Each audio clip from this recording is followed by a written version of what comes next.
स्पर्श धनाजी कांबळे.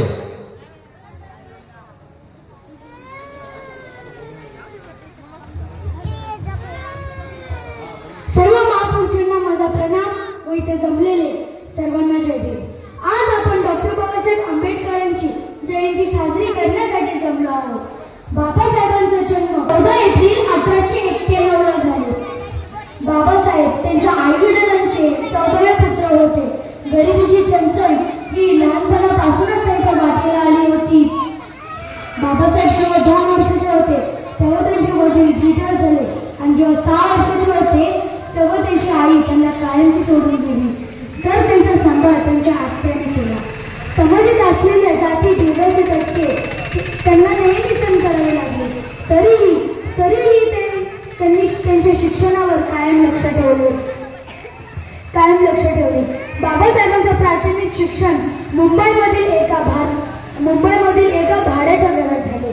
दिवसा गार्डनमध्ये तर रात्री सर्व झोपल्यानंतर ते अभ्यासाला बसत. एक दिवशी जेव्हा ते अभ्यास करत होते तेव्हा त्यांची ओळख केळसकर गुरुजींसोबत झाली. त्या केळसकर गुरुजींकडून त्यांना खूप काही शिकायला मिळाले. बाबासाहेब जेव्हा 17 वर्षाचे होते तेव्हा त्यांचं लग्न 9 वर्षाच्या रमाईसोबत झाले. लग्न झाल्यानंतरही त्यांनी त्यांचं पुढील शिक्षण चालू ठेवले. बाबासाहेब त्यांच्या शिक्षणाला पाहिजे तेवढ्या वेळ ते बाहेरील देशात जाऊन अनेक विषयांच्या डिग्र्या मिळवल्या. बाबासाहेब फक्त भारतरत्न नाही तर विश्वरत्न आहेत. कारण 64 विषयात मास्टर, 9 भाषांचा ज्ञान आणि 8 वर्षाचा अभ्यास 2 वर्ष 3 महिन्यात पूर्ण केले. आणि महत्त्वाचं म्हणजे 32 डिग्र्या मिळवणारे एकमेव व्यक्ती ते म्हणजे बाबासाहेब आंबेडकर. बघा मित्रांनो, किती ते शिक्षण प्रेम, किती ते पुस्तक प्रेम. त्यांनी राहायसाठी नाही तर पुस्तकांसाठी एक राजगृह नावाचा बंगला बांधला.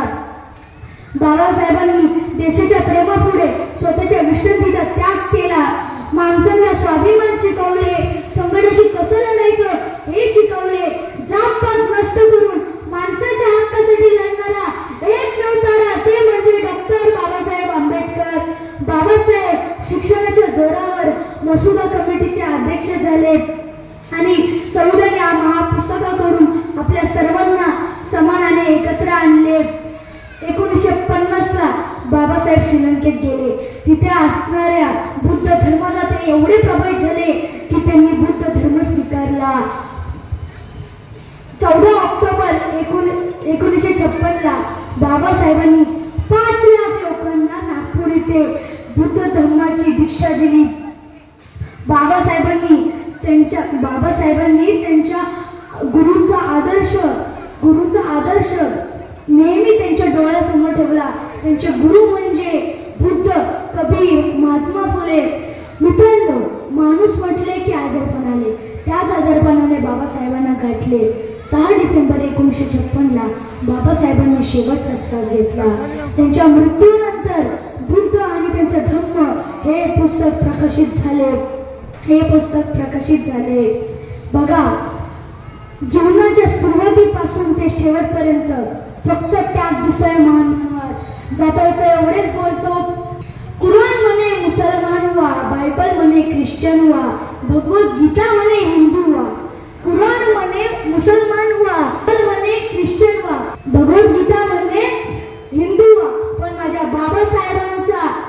बाबासाहेबांचा संविधान म्हणते भारतीय व्हा, भारतीय व्हा, भारतीय व्हा. आज बाबासाहेबांची 133वी जयंती आहे. त्यासाठी सर्वांना परत एकदा प्रणाम आणि इथेच थांबतो. जय भीम, जय भारत, जय श्री. खूप छान स्पर्श.